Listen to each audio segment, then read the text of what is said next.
Abramos nuestras Biblias en Primera de Pedro. En el capítulo 1 vamos a estar en los versos 6 al versículo 12. La semana pasada estuvimos llegando hasta el versículo 5 con el pastor Benjamín. Pedro nos ha dicho lo que somos en Cristo. ¿Quiénes somos en Cristo? Elegidos según la presencia de Dios. Es decir, Dios en su anticipado conocimiento nos conocía perfectamente. Y a pesar de que nos conocía y sabía lo malos que íbamos a hacer, lo necios que íbamos a hacer, aún así en su misericordia nos eligió y eso hace que la elección sea tan gloriosa. La verdad es que si yo hubiera sido Dios y hubiera conocido al Raulito Gandaya, soberbio, ratita pecadorcita, digo por el tamaño, pero en capacidad ratota pecadorzota, no me hubiera escogido. Pero Dios quiso escogerme y eso me hace estar tan agradecido y vivir tan agradecido. Elegidos según la presencia, santificados, esto es, apartados de la contaminación de este mundo para vivir para Él. ¿Qué más? Capacitados para obedecer por su Espíritu Santo que ahora mora en nosotros. No nos está demandando que nos portemos bien en nuestras fuerzas, sino que nos da su Espíritu Santo que nos capacita para vivir una vida que le agrada. O sea, ni siquiera eres tú quien tiene que alivianarse. Es Él quien a través de la presencia de su Espíritu Santo te transforma. ¡Wow! ¿Qué más? Renacidos, hemos sido renacidos. Él nos hizo renacer. No es que nosotros nacimos. ¿Quién puede nacer por voluntad propia? ¿Cuál de tus hijos nació por voluntad propia? ¿No? Que, o sea, nace porque quiso nacer. Bueno, pues ninguno, ¿verdad? Él nos hizo renacer. Y así nosotros también en el nuevo nacimiento espiritual. Si alguno está en Cristo, nueva criatura es. Las cosas viejas pasaron, todas son hechas nuevas. Pero también se nos ha dotado de una esperanza viva.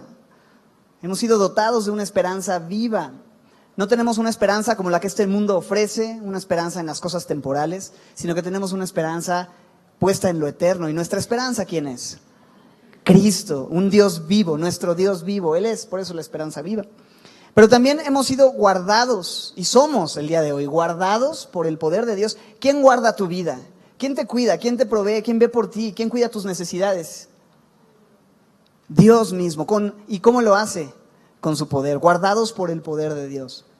Son muchas bendiciones espirituales. Y no solamente hemos sido elegidos, santificados, capacitados, renacidos, dotados, guardados, sino que adivina también qué vamos a hacer y qué somos. Probados. Viene el tema de temas, tú sabes, en los últimos estudios, tanto en Hebreos como en Santiago, hemos estado hablando acerca de las pruebas y las aflicciones tan necesarias en la vida cristiana. Y Pedro, el apóstol de la esperanza, nos va a hablar también de las pruebas, y es un tema que es central en la carta y que se va a estar repitiendo en diferentes momentos de la carta, pero que podemos tú y yo enfrentar esas pruebas con esperanza, porque Pedro habla de esa esperanza viva. Entonces, vamos a leer los versos 6 al 9, donde se introduce este tema de las pruebas y se va a estar hablando a lo largo de la carta. Y leamos estos versos, aunque vamos a estudiar hasta el verso 12, pero solamente por cuestión del tiempo. 6 al 9, oramos y comenzamos. Dice así: en lo cual ustedes se alegran, aunque ahora por un poco de tiempo, si es necesario, tengan que ser afligidos en diversas pruebas, para que sometida a prueba vuestra fe, mucho más preciosa que el oro, el cual aunque perecedero se prueba con fuego, sea hallada en alabanza, gloria y honra cuando sea manifestado Jesucristo, a quien aman sin haberle visto, en quien creyendo, aunque ahora no lo veas, te alegras con un gozo inefable y glorioso, obteniendo el fin de vuestra fe, que es la salvación de vuestras almas. Una vez más nos encontramos frente a tu palabra, Dios, con la misma necesidad que hace una semana, 2, un mes, un año y toda nuestra vida. Necesidad que tú nos hables, que tú nos dirijas, que tú nos transformes, que tú nos reenfoques, que tú hagas lo que solo tú puedes hacer, Señor. Nos reconocemos incapaces y débiles en nuestras propias fuerzas, de poder tener perspectiva, de poder vivir una vida como tú quieres, de poder tener paz, de poder salir adelante. Solos no podemos hacer nada, lo hemos entendido. Separados de ti no podemos hacer nada, lo hemos entendido. Por eso pedimos, Señor, te rogamos que tú nos visites una vez más y nos hables y nos abraces y tomes nuestra mano y nos hagas saber el camino por el cual quieres que andemos, Señor. Y este tema de las pruebas es algo que, por algo sigues hablando de esto, Señor, porque son parte de lo que estamos viviendo como familias, como individuos, como hijos tuyos, Señor. Por eso háblanos claramente el día de hoy y permítenos atesorar en nuestro corazón los principios que hoy habremos de escuchar. Toca nuestras vidas, Señor, te lo pedimos y haz tu obra en Cristo Jesús. Amén. Bueno, en el versículo 6, Pedro dice, en lo cual ustedes se alegran. Y por supuesto, como estamos partiendo el texto de repente en tantas ideas, como que quedan mochas las ideas, ¿no? Entonces, de repente leer en lo cual ustedes se alegran es como, ¿en lo cual, en cuál? O sea, ¿sí, de qué, por qué? ¿No? Y la idea viene del verso 5. En el verso 5, Pedro acaba de hablar de algo maravilloso. Dice que somos guardados por el poder de Dios mediante la fe para alcanzar, ¿qué cosa? La salvación que está preparada para ser manifestada en el tiempo postrero. Y ahora sí, verso 6, en lo cual ustedes se alegran. ¿En qué nos alegramos? En la salvación que está preparada. Dios ha preparado una salvación preciosa que será manifestada. Entonces dices, ¿cómo puede ser? Dios está preparando una salvación. ¿No se supone que ya soy salvo, que fui salvo? La respuesta, ¿cuál es? Sí, fui salvo, estoy siendo salvo y seré salvo. Fui salvo de la paga del pecado, que es la muerte, cuando confié en Cristo.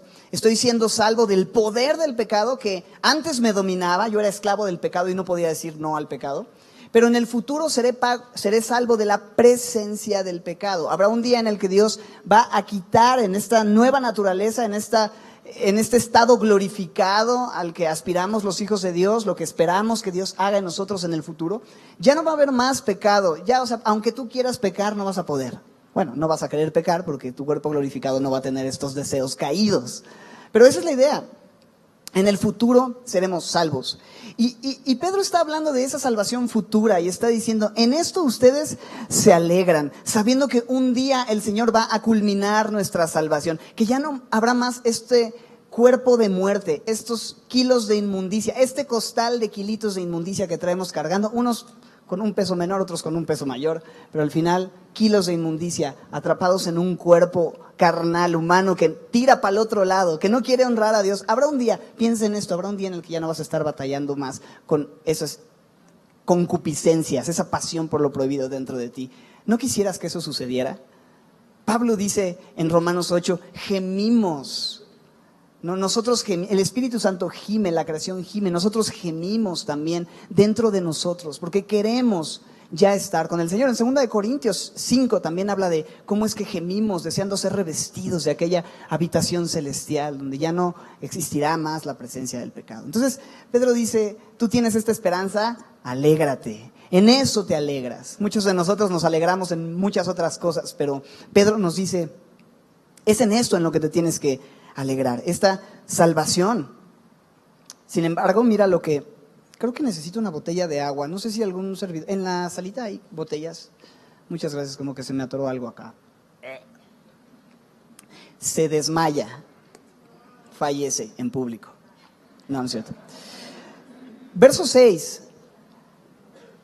aunque ahora por un poco de tiempo, checa eso, aunque ahora por un poco de tiempo, si es necesario, tengáis que ser afligidos en diversas pruebas. O sea, tú te gozas en la salvación futura, pero todavía estamos en este mundo y todavía no ha llegado ese momento.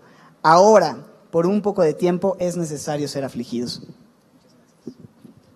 Permítame un segundito.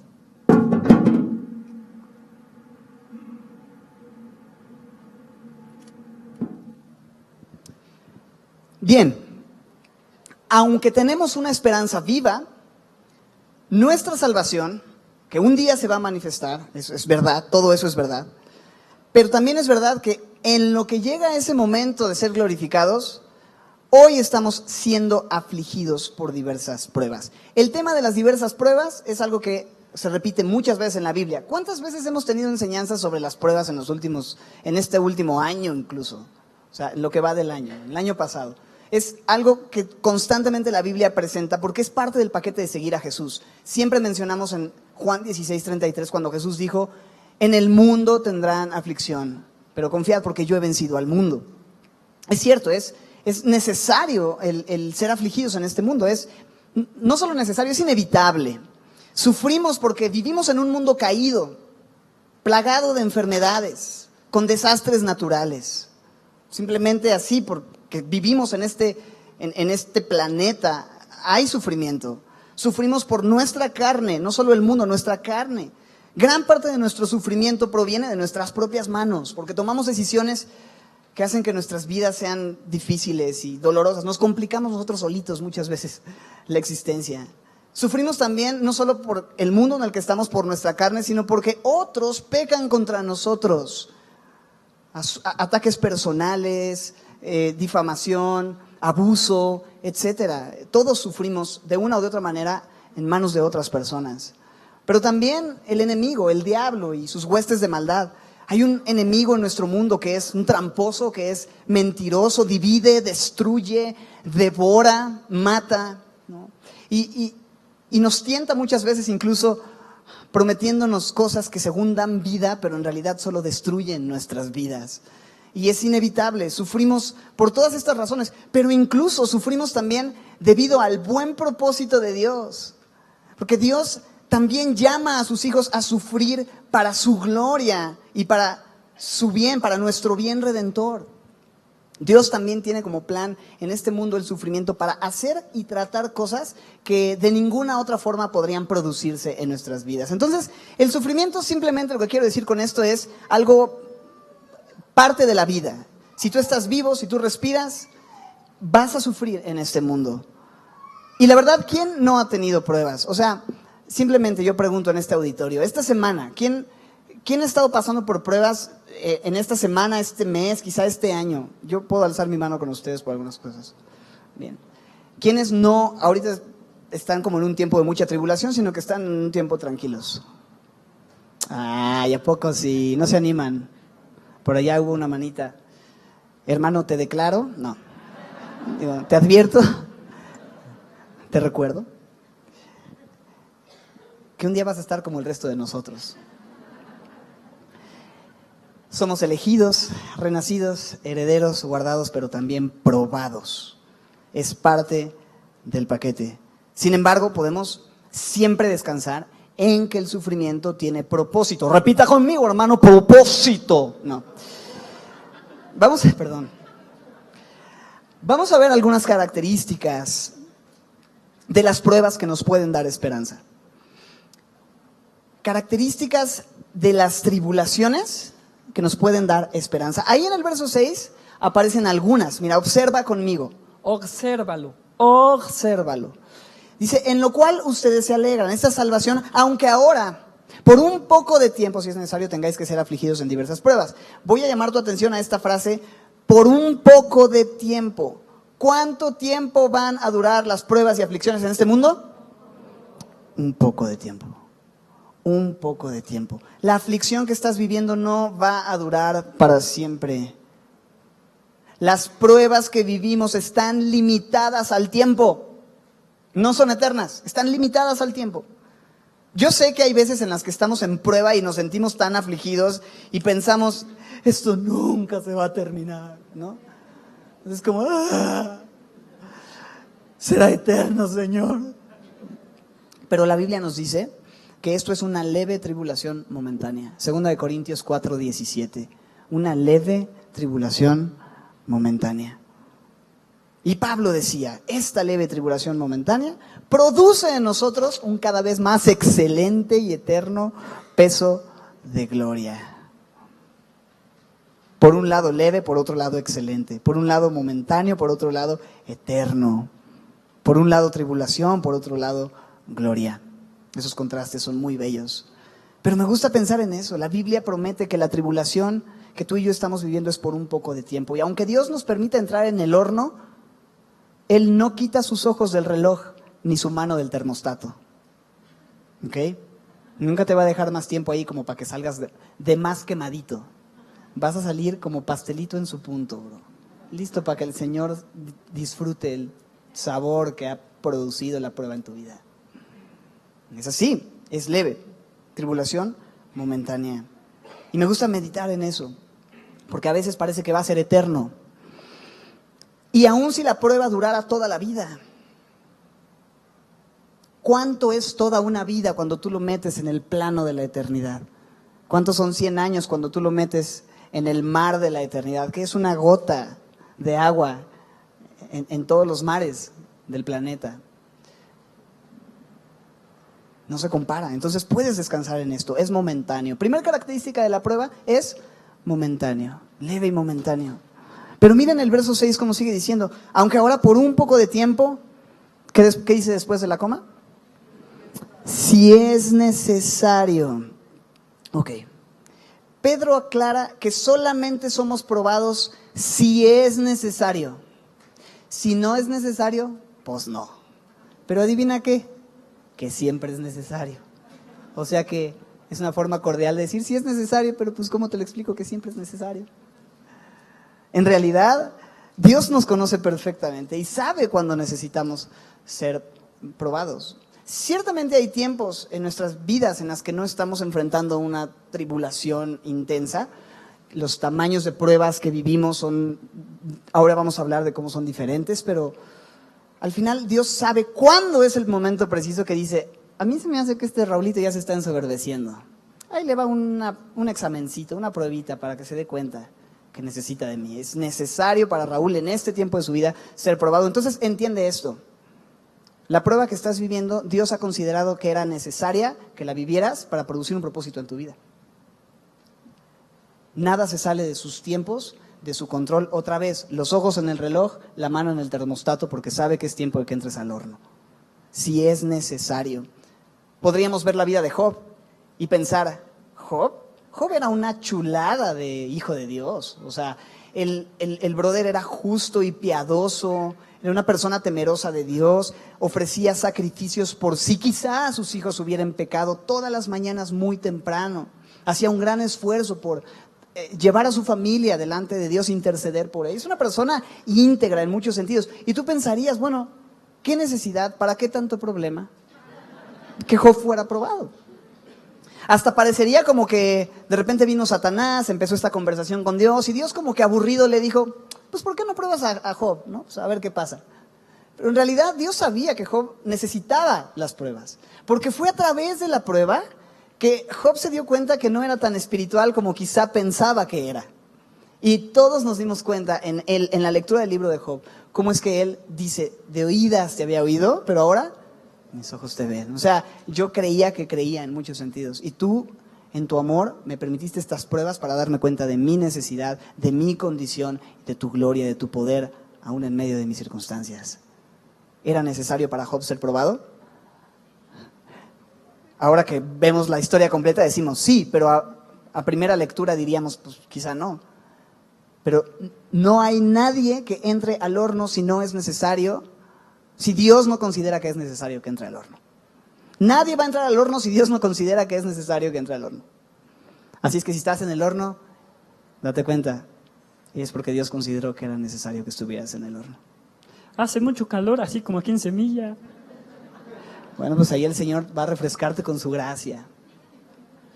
Y es así también como vas a poder experimentar la presencia de Dios de una forma especial, como Sadrach, Mesach y Abednego, que fueron echados en el horno al no postrarse ante la estatua que había levantado Nabucodonosor. Fueron echados en este horno y la presencia de Jesús estaba con ellos en ese preciso momento y les guardó de morir. Así que, número 1, las pruebas son momentáneas. Número 2, las pruebas son, ¿qué más? Necesarias. Número 3, las pruebas son dolorosas. Dice, ay, pues dime algo que no sepa. Bueno, me gusta que la Biblia nos diga que las pruebas son dolorosas, porque ven el verso 6. Un poco de tiempo, si es necesario, tengáis que ser, ¿qué dice? Afligidos. Afligidos, la palabra aflicción, pues habla de dolor, de algo que es difícil de llevar, de algo que entristece, de algo que carga el alma. Algo complicado. me encanta que la Biblia no nos pide que seamos super cristianos que no sienten nada, super saiyajin, ¿no? La Biblia no nos pide que pasemos las pruebas como si nada. Negar que las pruebas producen dolor solo hace las cosas peores.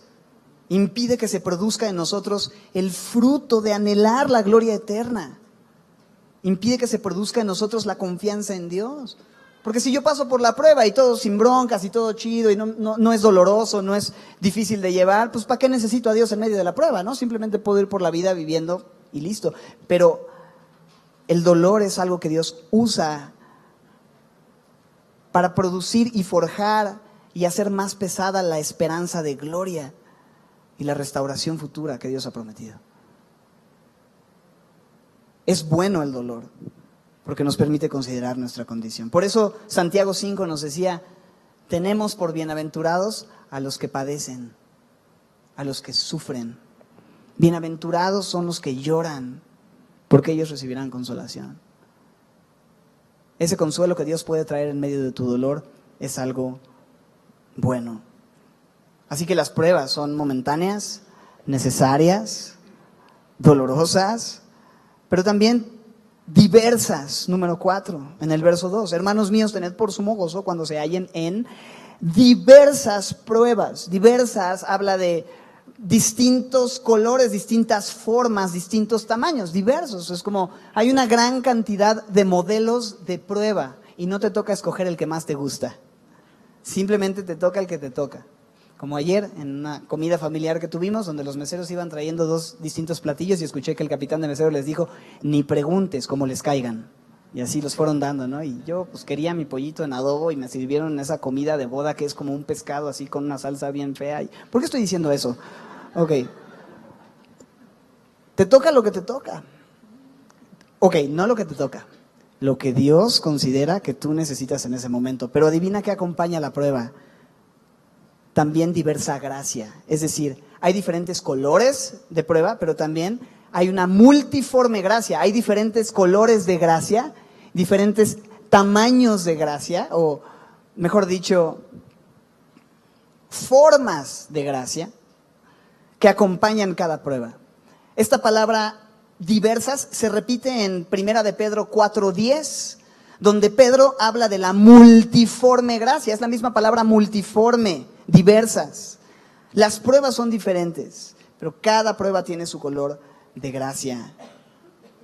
Cada prueba tiene su forma, pero también hay una forma de gracia para esa prueba en específico. Y tú y yo podemos descansar en eso. Dios siempre te va a dar gracia para cada prueba que estás pasando y va a ser la gracia adecuada para la prueba que estás viviendo. Entonces sí, son diversas, pero hay diversa gracia disponible también. Una multiforme gracia para multiformes pruebas. Después de habernos dicho algunas características de las pruebas, dijimos son momentáneas, necesarias, dolorosas, diversas. También en el verso 7 se nos muestra que tienen un propósito. Las pruebas tienen un propósito. En el verso 7 se revela el propósito. ¿Para qué? Verso 7. ¿Para qué? El para qué siempre nos da una explicación o una razón. ¿Para qué? Esto, para que entonces esto sea lo que resulte. Para que sometida a prueba vuestra fe, y ahorita vamos a explicar el propósito, pero es interesante. ¿Qué es lo que Dios pone a prueba? Para que sometida a prueba vuestra ¿qué? Entonces, ¿qué es lo que Dios pone a prueba cuando estamos en aflicción? Nuestra fe. Y la idea de prueba es examen. Entonces, la prueba es un examen para saber qué tipo de fe tienes. Los cristianos son como bolsitas de té que cuando los metes en agua caliente se revela de qué están hechos. Eso lo he dicho algunas veces. La idea es un examen, demuestra algo. El propósito de un examen es mostrar qué tanto has aprendido en realidad. Entonces, las pruebas son realmente exámenes de nuestra fe. ¿Son para mostrarle a Dios qué tipo de fe tengo? Pues no, Dios conoce qué tipo de fe tengo. Dios quiere mostrarte a ti qué tipo de fe es el que tú tienes. Lo increíble de los exámenes celestiales es que Dios es el mejor maestro y no va a permitir que repruebes. El examen va a durar lo que tenga que durar hasta que lo pases. no vas a reprobar. Y una vez que aprobaste el examen, ¿adivina qué? Pues viene el siguiente nivel, papi. Ya te graduaste de la prueba primaria, viene la prueba secundaria, y después de la prueba secundaria la prueba prepa, y después de la prepa viene la prueba de la carrera. ¿Y hasta cuándo se van a terminar las pruebas? ¿Qué dice la palabra de Dios? Hasta la manifestación y el regreso de Jesús, hasta aquel día. Es lo que hemos estado leyendo. Dice el verso 7 que nuestra fe se espera que sea hallada, al final del verso 7, en alabanza, gloria y honra. ¿Cuándo? Cuando sea manifestado Jesucristo, en ese futuro. Ahora, antes de eso, hay una ilustración. En el 7 dice, vuestra fe es mucho más preciosa que el oro, no que el oro, sino el oro, el cual aunque perecedero se prueba con fuego. ¿Te imaginas probar un loro con fuego? Es que ahí dice en la Biblia, ¿no? Que le pruebes al oro con fuego. Incendias el oro. Qué malos chistes estoy haciendo hoy para variar. Ok. Dice, aunque perecedero se prueba con fuego, sea hallada en alabanza, gloria y honra cuando sea manifestado Jesucristo. Entonces presenta esta idea, esta imagen del oro, que es este metal precioso, que es perecedero, es decir, es simplemente material, ¿no? Y se prueba para quitar las impurezas. Se mete en el fuego y se deja el oro puro y se hace más valioso. El oro es valioso, ¿cierto? ¿Quién no le gustaría que le regalaran un lingote de oro? Una vez un amigo me enseñó un lingotito de oro de este pelo súper pesado, bien afinado, y me lo da. Yo nunca había visto algo así en mi vida, porque pues cómo te explico que soy músico y nunca iba a haber tanto oro junto, ¿no? Pero bueno, ¿me entendieron? Me dice, ese pedacito de oro que tienes ahí, que parecía cajita de chicles, 400,000 pesos, bro. No me digas, uy, qué chido. No, pues está padre. Bendiciones, bro.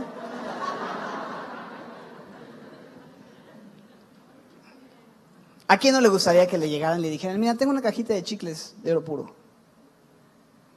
Bueno, déjame decirte que si tú has creído en Jesucristo y has puesto tu fe en Él, se te ha regalado algo mucho más valioso que una cajita de chicles de $500,000 de La fe, dice la Biblia, es más preciosa que el oro.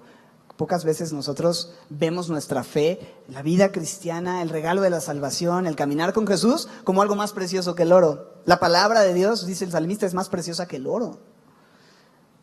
Pero a veces nosotros atesoramos más el oro. Y oro, porque ni siquiera es oro de a de veras. Es cochino dinero. Cochino trabajo muchas veces, ¿no? Es una bendición el trabajo, no me malentiendas, pero a veces estamos más enfocados. Eso, dinero, en obtener, en acumular, en tener. Cuando la Biblia dice nuestra fe es más preciosa que el oro y que el loro y que cualquier animalito. Si vuela uno vuela. Si habla uno habla. La fe es el regalo más valioso que hemos recibido.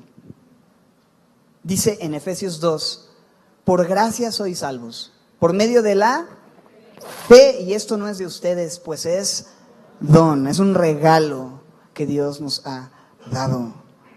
Ahora, este regalo que Dios nos ha dado tan valioso, Él quiere asegurarse de que sea genuino, y quiere asegurarnos de que es un regalo genuino, como cuando compras un anillo.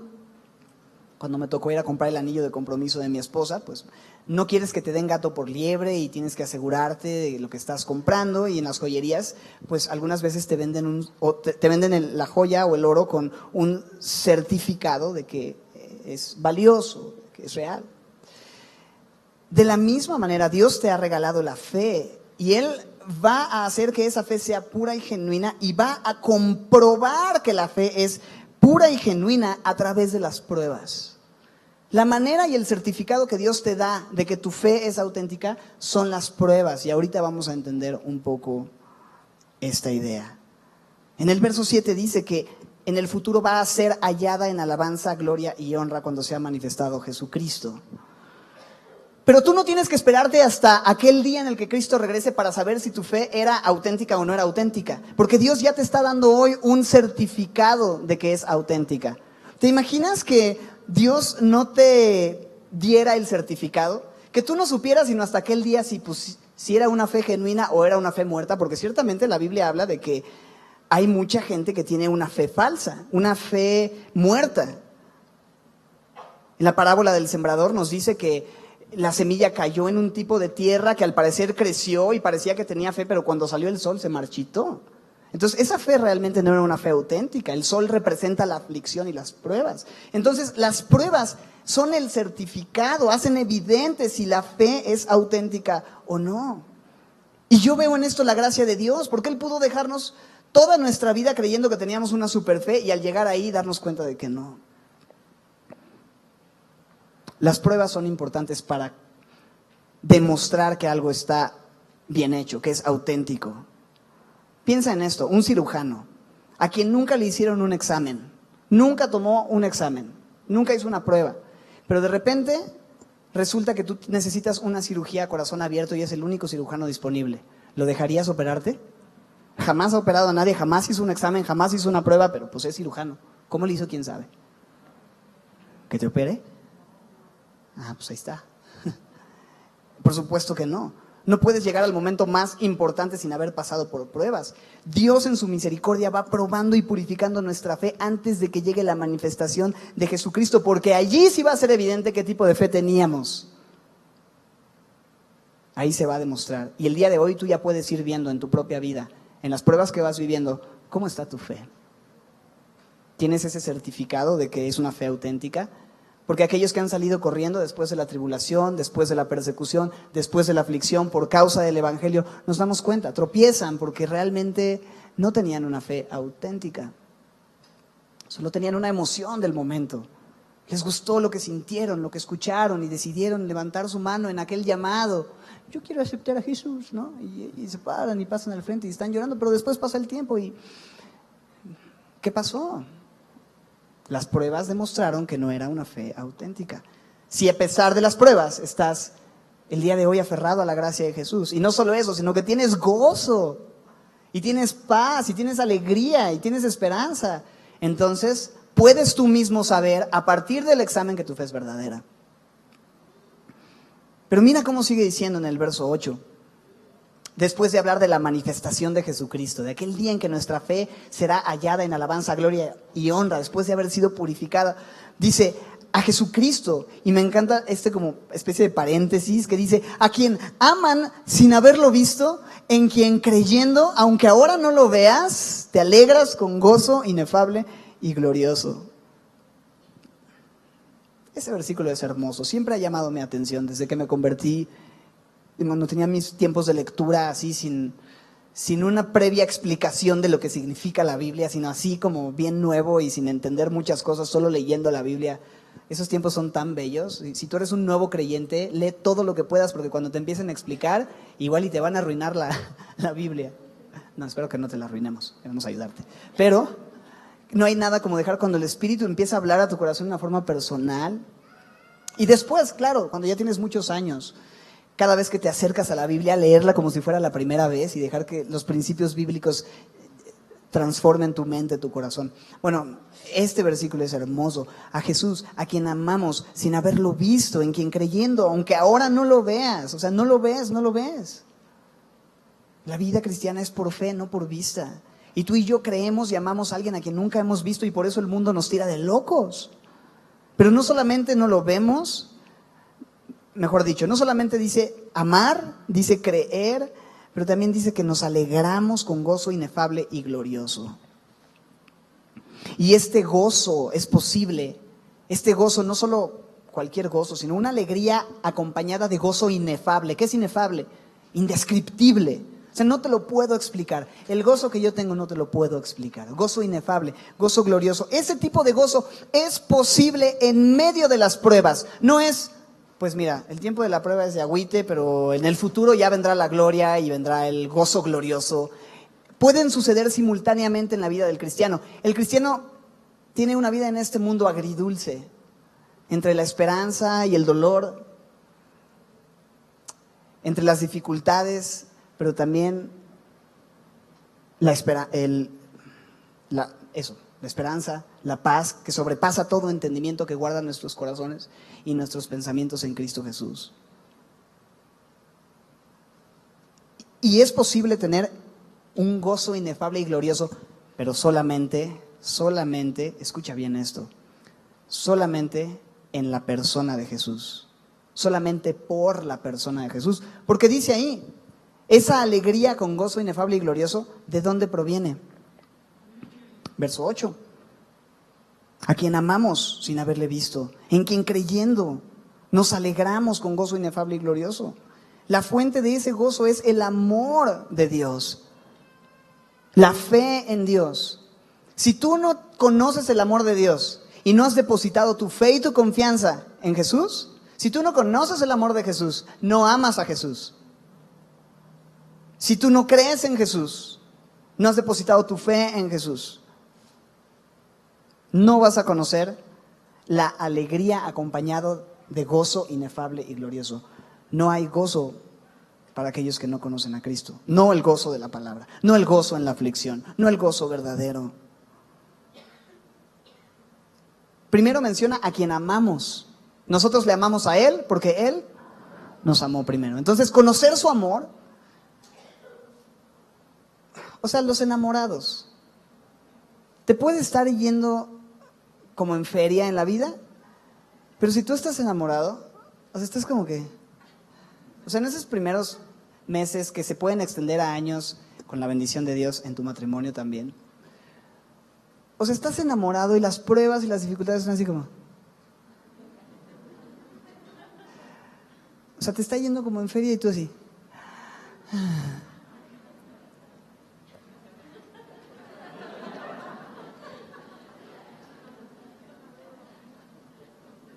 Si tú estás en medio de tristeza, de dolor, de depresión, de sufrimiento, enamórate de Jesús. ¿Y cómo me enamoro de Jesús? Conócelo en su palabra. Ve lo que Él ha hecho por ti. Pídele que te recuerde su cruz. Ve al lugar en donde Él derramó su sangre por ti, donde te amó como nadie te pudo haber amado.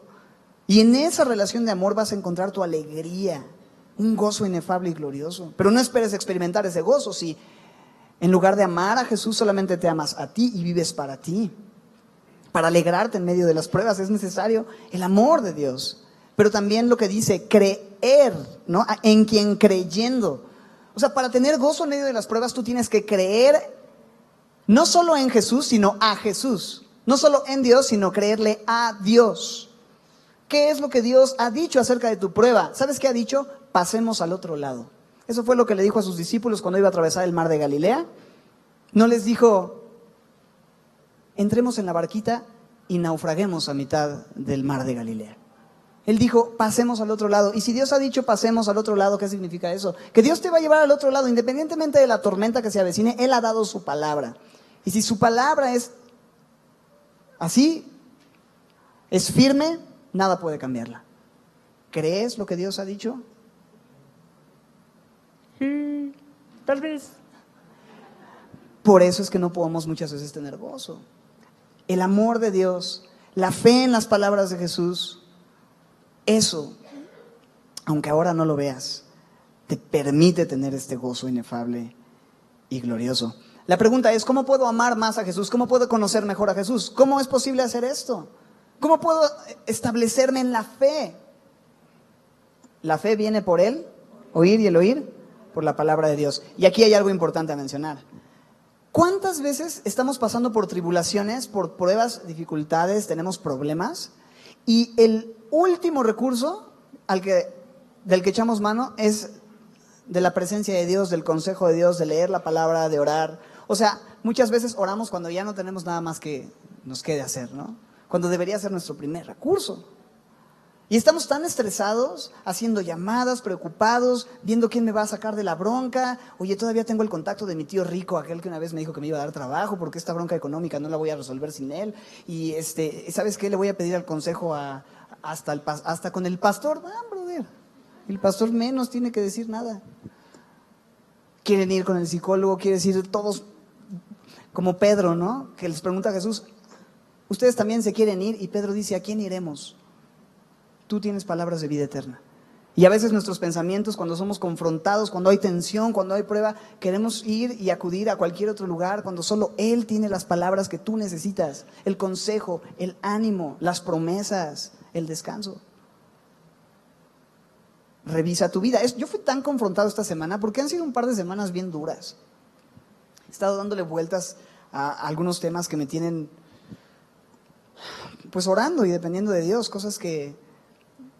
conversaciones fuertes que tengo que tener esta semana y me adelanto a la reacción de la persona con la que tengo que conversar y bla, bla, bla, bla, bla.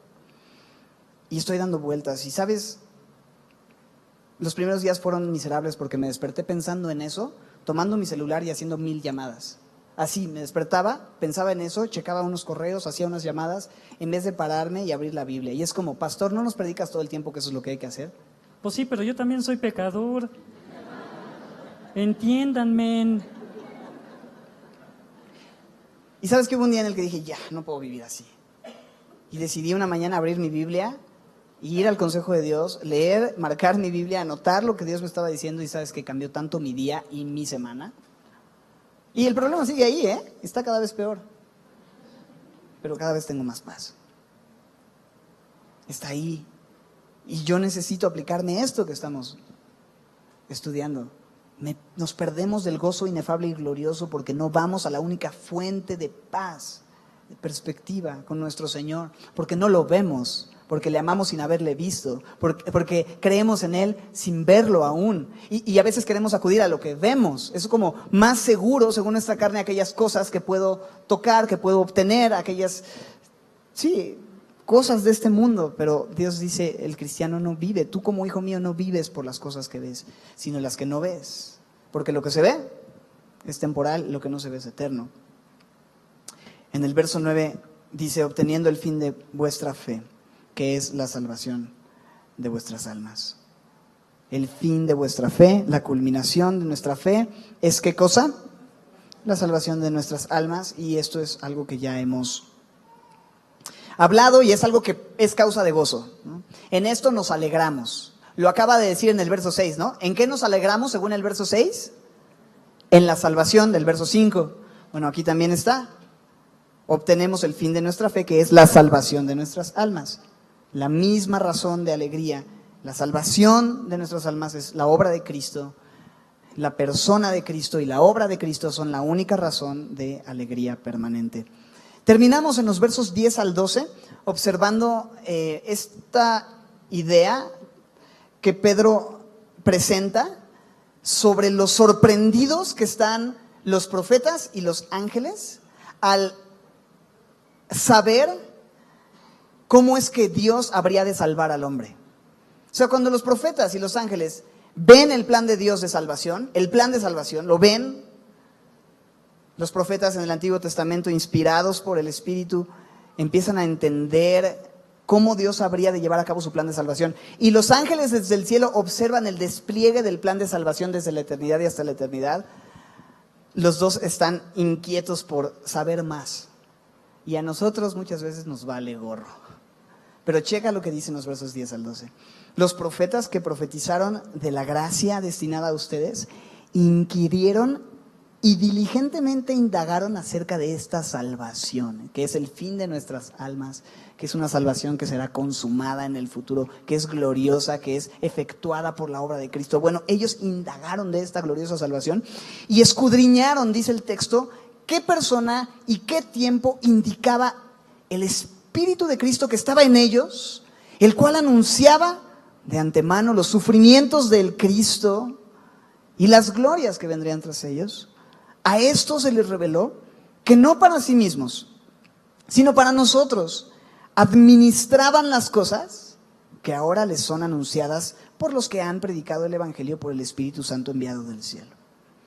Cosas en las cuales anhelan mirar los ángeles. Qué textos tan densos, ¿no? Están como profundamente teológicos. Pedro revela el sentir de los profetas, la inquietud de los profetas, el deseo de los profetas de entender mejor cómo Dios habría de desplegar su plan de salvación. Y también menciona cómo los ángeles anhelan mirar el despliegue del plan de salvación de Dios. Por una parte vamos a despejarlo frase por frase, de una forma sencilla, y terminamos orando. En el verso 10 dice, los profetas que profetizaron. Bueno, eso no está difícil de despejar, ¿no? Los profetas que profetizaron. ¿Hasta ahí vamos bien? aquellos que hablaron de parte de Dios, inspirados por el Espíritu. Bueno, ¿de qué profetizaron los profetas? ¿Qué dice? De la gracia destinada a ustedes. Ellos sabían que habría un momento en el que habría un nuevo pacto de gracia, que dependería de la obra de Dios a favor de los hombres y no de la obra de los hombres para estar en una correcta relación con Dios, como el antiguo pacto. El que haga estas cosas vivirá por ellas. Cumplimiento de leyes, de ritos, de rituales, de ceremonias, de la ley para entonces estar en una correcta relación con Dios. Antiguo pacto. Nuevo pacto, descanso en la obra perfecta que Dios hizo enviando a su Hijo como el Cordero perfecto que derramó una sangre perfecta por pecadores imperfectos para perdonar mis pecados y llevarme de regreso al Padre, solamente confiando en eso por fe. Ese es el nuevo pacto, eso es gracia.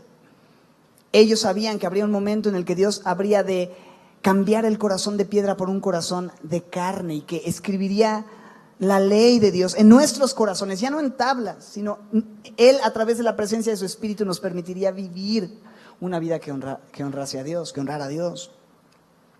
Entonces los profetas profetizaron de esta gracia destinada a ustedes en el futuro. Ellos no estaban bajo el pacto de gracia, pero sabían que un día sucedería.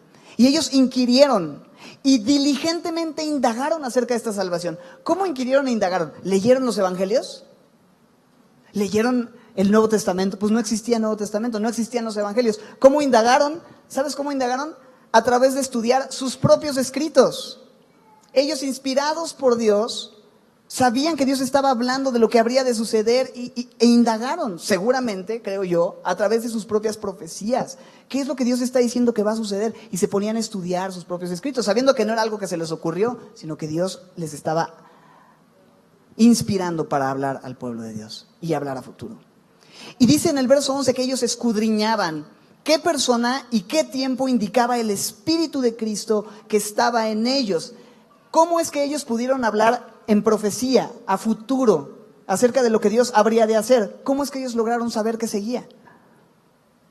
¿Qué dice ahí en el versículo 11?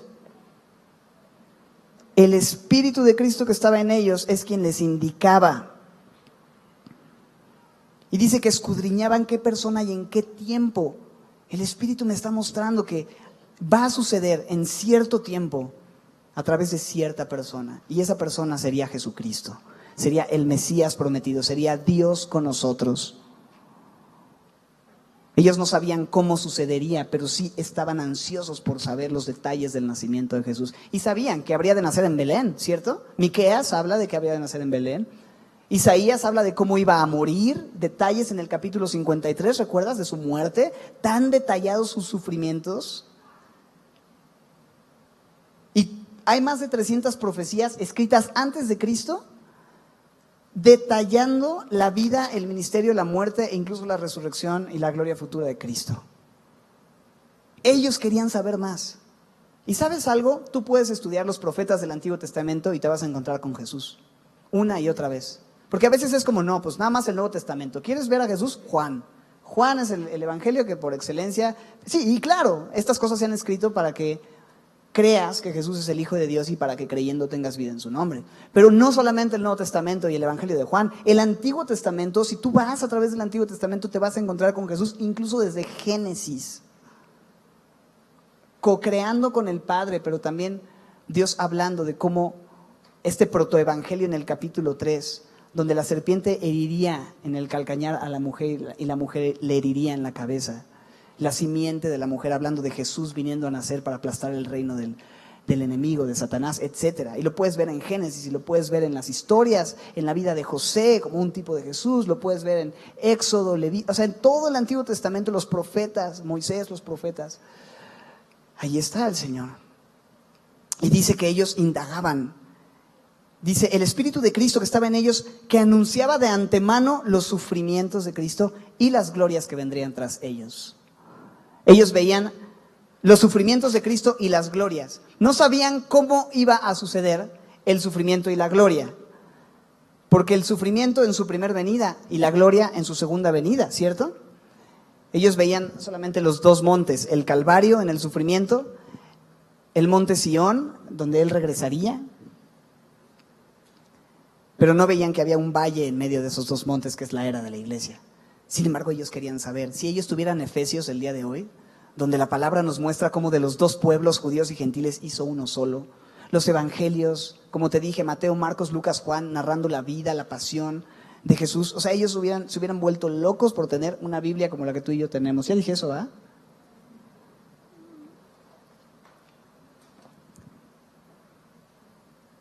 A esto se les reveló. Mira lo que sigue diciendo en el verso 12. A esto se les reveló que no para sí mismos, sino para ¿quién?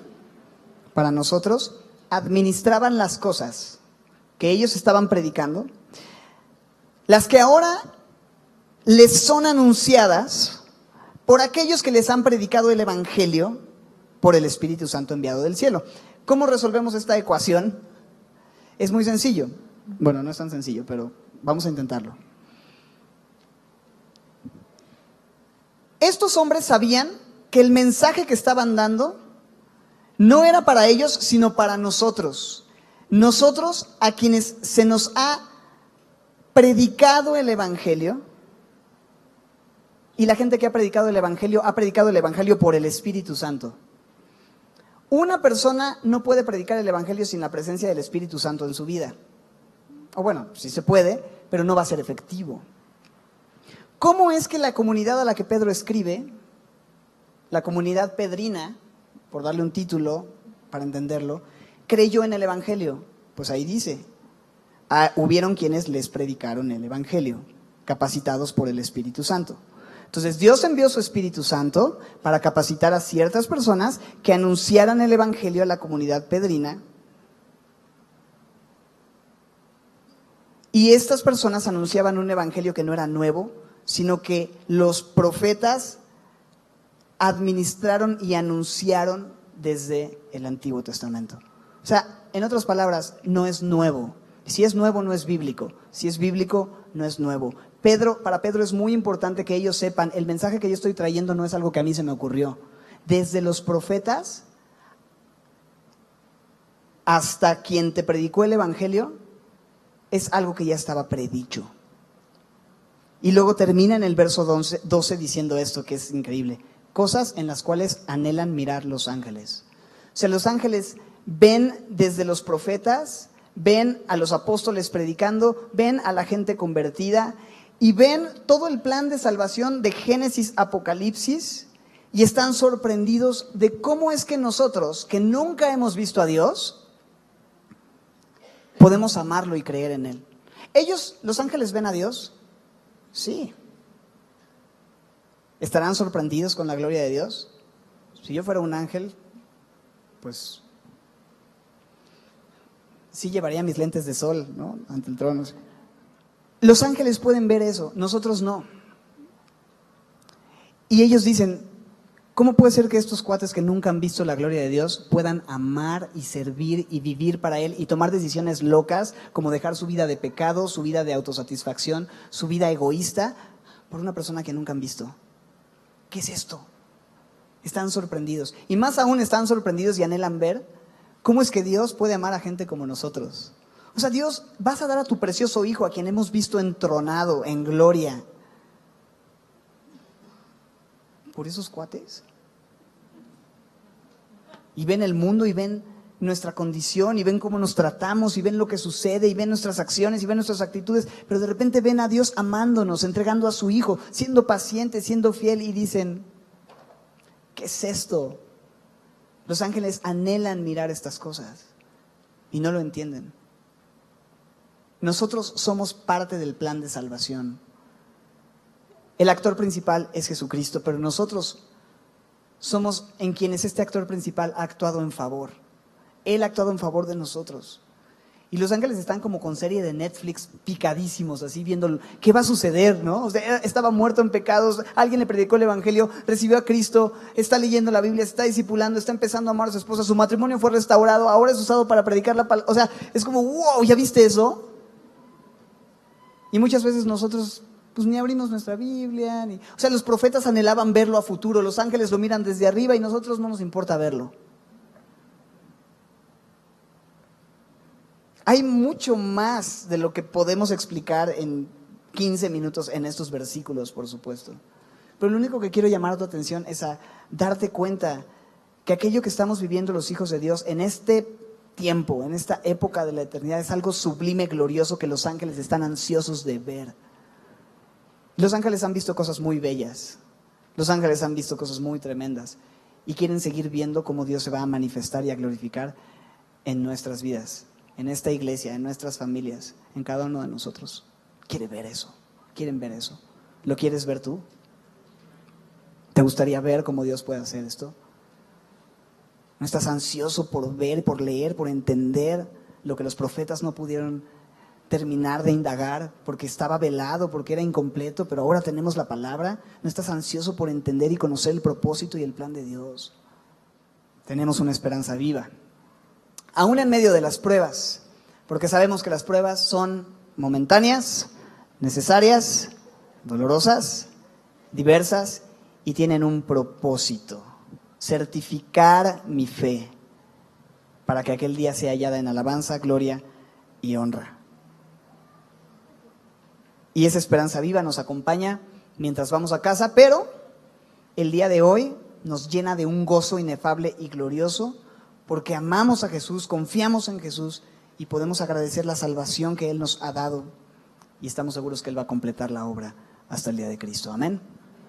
Señor, gracias por tu palabra. Gracias, Señor, por los versículos, Señor, tan densos que pones frente a nosotros, pero también tan reales y tan necesarios de meditar, de observar. Señor, si en alguna manera no pude explicar con demasiada claridad algunas de estas cosas, yo te pido que sea tu Espíritu quien nos enseñe y que nos permita durante esta semana seguir meditando, seguir observando y seguir entendiendo estos principios, Señor, de manera que la imagen de Cristo sea formada en nuestras vidas. Te damos gracias por la esperanza que tenemos en las pruebas, porque sabemos que tienen un propósito, Señor. Purifica nuestra fe, enséñanos más y más cuáles son los puntos flojos, cuáles son los puntos fuertes en nuestras vidas. ¿Cuál es, Señor, el propósito que tú tienes para nosotros? Así que, Padre, gracias por la palabra recibida. Permite que esto se haga parte de nosotros, Señor. Te lo pedimos en Cristo Jesús. Amén.